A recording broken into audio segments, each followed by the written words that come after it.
రామాయణంలో కిష్కింధాకాండలో 62 సర్గ. ఇక్కడ నిశాకరముని సంపాతిని ఓదారుస్తూ భవిష్యత్తులో శ్రీరాముడొక్క కార్యక్రమానికి తోడ్పడాలి అతనికి ఆదేశించట గురించి ఇక్కడ చెప్పబడింది. ఏవముక్త్వా మునిశ్రేష్టం అరూధం దుఃఖితో భృశం అథాధ్యాత్వా ముహూర్తం తు భగవాన్ ఇదమబ్రవీతు. ఆ మునితో నేను ఏదైతే నా గాథనంతా చెప్పిన తర్వాత నేను దుఃఖంలో ఉండి ఇంకా నేను బ్రతికి ఏం లాభం, రాజ్యం కోల్పోయాను, సోదరుడు దూరం అయిపోయాడు, రెక్కలు కాలిపోయాయి, నా బల పరాక్రమాలన్నీ కూడా నశించిపోయాయి, అందుకుని అనుక్షణం నేను బాధపడేదానికన్నా చచ్చిపోవటమే మేలని నాకు అనిపిస్తుంది అని చెప్పాడు. ఆ మునివరుడితో నేను ఎప్పుడైతే ఈ మాటలు చెప్పి ఇంత దుఃఖంలో ఏడుస్తూ ఉన్నాను, అంతటా ఆ మహాత్ముడు క్షణకాలం పాటు ధ్యానంలో లీనమై అప్పుడు నాతో ఇలా చెప్పాడు. పక్షౌచాతి ప్రాపక్షౌచ పునరన్యో భవిష్యతః ప్రాణశ్చ చక్షుషి చైవ విక్రమశ్చ బలం చతి.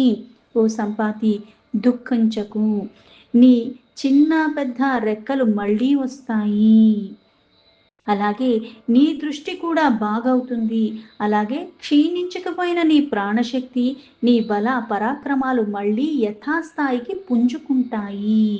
రాబోయే కాలంలో గొప్ప గొప్ప ఘనకార్యాలకి సంబంధించి కొన్ని జరుగుతాయి. పురాణే సుమహత్కార్యం భవిష్యతి మయా శృతం దృష్టం మే తపసా చైవ శ్రుత్వా చ విదితం మమ. ఇవి కోల్పోయేవని ఇప్పుడు నువ్వేమి దుఃఖించకు, కాలక్రమంలో అన్నీ మళ్ళీ నువ్వు తిరిగి పొందుతావు, అలాగే రాబోయే కాలంలో గొప్ప గొప్ప ఘనకార్యాలు సంభవించబోతున్నాయి. ఇవన్నీ కూడా పురాణముల ద్వారా నేను విని ఉన్నాను. ఆ విన్న విషయాలన్నిటినీ కూడా నా తపస్ ప్రభావంతో, నా దివ్య దృష్టి ద్వారా నేను తెలుసుకుని ఇప్పుడు నీకు చెప్తున్నాను. రాజా దశరథో నామ కశ్చిదిక్ష్వాకు నందనః తస్య పుత్రో మహాతేజ రామో నామ భవిష్యతి. దశరథ మహారాజు ఇక్ష్వాకు వంశానికి ఆ మహారాజుగా ఉన్నాడు. అయితే ఆ దశరథుడు యొక్క పుత్రుడు, ఆయనకి మహాపరాక్రమశాలి అయిన ఒక పుత్రుడు ఉంటాడు, పెద్దవాడు ఆ రాముడు. ఆ కుమారుడు కలిగిన తర్వాత సత్య పరాక్రముడైన శ్రీరాముడు తండ్రికి ప్రతిజ్ఞను అనుసరించి అరణ్యం చ సహస్రాత్ర లక్ష్మణేన గమిష్యతి అస్మినత్తే నియుక్త సన్ పిత్రా సత్య పరాక్రమః. ఆ పుత్రుడు సత్య పరాక్రమ కలిగి ఉన్నవాడు. తండ్రికిచ్చిన మాట కొరకు అది అనుసరించి తన భార్య అయిన సీతాదేవితో, తన సోదరుడైన లక్ష్మణుడితో కలిసి అరణ్యాలకి చేరుకుంటాడు. నైరుతో రావణు నామ తస్య భార్యం హరిష్యతి రాక్షసేంద్రో జనస్థాన అవధ్య సురధానవేహ.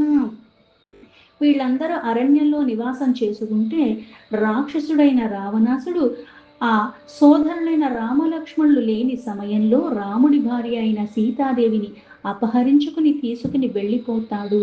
ఆ రాక్షస రాజును సురాసురులు కూడా చంపజాలరు. సాచా కామైః ప్రలోభ్యంతి భక్ష్యేర్భోజ్యేష్యమైథిలి నభక్షతి మహాభాగా దుఃఖే మగ్న యశస్విని. సీతాదేవి మహాపతివ్రత, వాసికెక్కిన వనితామణి. రావణాసుడు భక్ష్య భోజ్యాలు, ఎన్నో రకాల సుఖభోగాల గురించి, ఆహార పదార్థాల గురించి ఎన్నో ఆశ చూపించినా సరే, ఎన్ని రకాలుగా ప్రలోభ పెట్టాలని చూసినప్పటికీ కూడా ఆమె దేనిని అంగీకరించదు. పరమాన్నం తు వైదేహ్య జ్ఞాత్వా దాస్యతి వాసవః యదన్నం అమృత ప్రఖ్యం సురానామపి దుర్లభం. అలాగే ఆమె నిరంతరము తన భర్త అయిన శ్రీరాముణ్ణే ధ్యానిస్తూ దుఃఖంలో మునిగిపోయి ఉండేది. అలా ఉంటే రాక్షసరాజైన రావణాసుడు సమకూర్చిన ఆహారాలు పైన గాని ఆవిడ ఏది గ్రహించలేదు. అయితే ఇలా ఈవిడ ఏమీ గ్రహించట్లేదని తెలుసుకున్న దేవేంద్రుడు దేవతలకి అధిపతి. అందుకే దేవతలకి కూడా దుర్లభమైన అమృత తుల్యమైన ఒక పరమాన్నాన్ని తీసుకొచ్చి ఆ సీతాదేవితో ఆవిడికి సమర్పించాడు.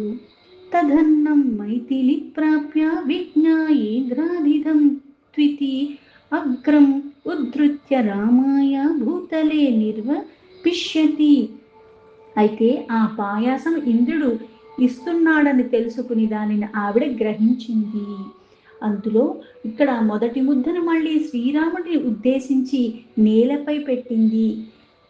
యది జీవతి మే భర్త లక్ష్మణేన సహ ప్రభుః దేవత్వం గచ్చతోర్వాపి తాయోరన్నమిదం త్వితి.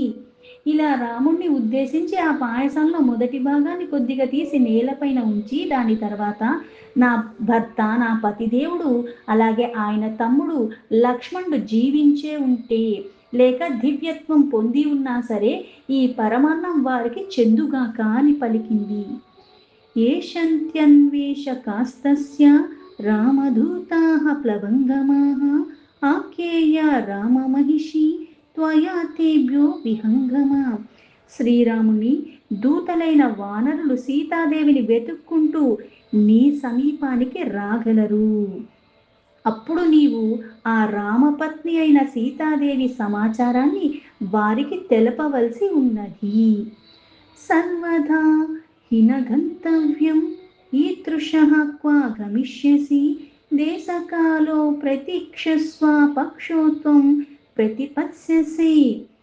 ఏ విధంగాను నువ్వు ఇక్కడి నుంచి కదలకూడదు. ఇలాంటి స్థితిలో నువ్వు ఏ మాత్రం కూడా ఎక్కడికి వెళ్ళగలవు. పైగా గొప్ప కార్యం నీ ద్వారా చెయ్యబడుతుంది కాబట్టి ఇక్కడే వేచి ఉండాలి. దేశ కాలముల కొరకు నిరీక్షిస్తూ ఆ సమయం ఎప్పుడు వస్తుందా అన్నట్టుగా నువ్వు ఎదురు చూస్తూ నువ్వు ఈ ప్రదేశంలోనే ఉండాలి అని ఆ ముని చెప్పాడు. నోత్సహేయం అహం కర్తుం అద్వేవాత్వం సపక్షకం ఇహస్తస్వం తు లోకానాం హితం కార్యం కరిష్యసి. నీ రెక్కలు మళ్ళీ నీకు తిరిగి వస్తాయి. నేను ఇప్పుడే నీ రెక్కల్ని వచ్చేటట్టు కూడా చెయ్యగలను, కానీ దానికి నేను పూనుకొనను. నీవు ఇక్కడే ఉండి లోకానికి గొప్ప మేలు చెయ్యగలిగిన ఆ అర్హత కలిగి ఉన్నవాడివి. పైగా ఇది నీ చేతుల ద్వారా జరగాలి. త్వయాపి ఖలు తత్కార్యం త్వయోశ్చ నృపపుత్రయోః బ్రాహ్మణానాం సురానాం చ మునీనాం వాసవస్య చ. నీవు రాజకుమారులైన రామ లక్ష్మణులొక్క కార్యసిద్ధికై ఆ సహాయానికి నువ్వు చెయ్యటానికి సిద్ధపడి ఉండు. దాని వలన వారికే కాక బ్రాహ్మణులకి, ఇంద్రాది సకల దేవతలకు, మునీశ్వరులకు కూడా హితం కలుగుతుంది. అంటే అందరికీ మంచి జరుగుతుంది. ఇచ్చామ్యహమపి ద్రష్టుం భ్రాతరో రామలక్ష్మణో నేచ్చే చిరం దూరయితుం ప్రాణాస్తేక్షే కలేభరం మహర్షి స్వాబ్రవీధీవం దృష్టతాత్వార్థదర్శనః. నేను అన్నదమ్ములైన ఆ రామలక్ష్మణులు చూడటానికి చాలా కుతూహల పడుతున్నాను. అంతవరకు ఈ ప్రాణాన్ని నిలుపుకోవటానికి ఇష్టపడను. కనుక ఈ తనువుని త్యాజించేస్తాను అని భవిష్యత్తులో జరిగే సంఘటనని దర్శింపగల ఆ మహర్షి మళ్ళీ ఇట్లా పలుకుతుంటే అని సంపాతి వానరులతో ఆ వృత్తాంతాన్నంతా కూడా మళ్ళీ చెప్తున్నాడు. దీంతో వాల్మీకి మహర్షి విరచితమైన ఆదికావ్యమైన శ్రీమద్ రామాయణంలో కిష్కింధాకాండలో 62 సర్గ సంపూర్ణం.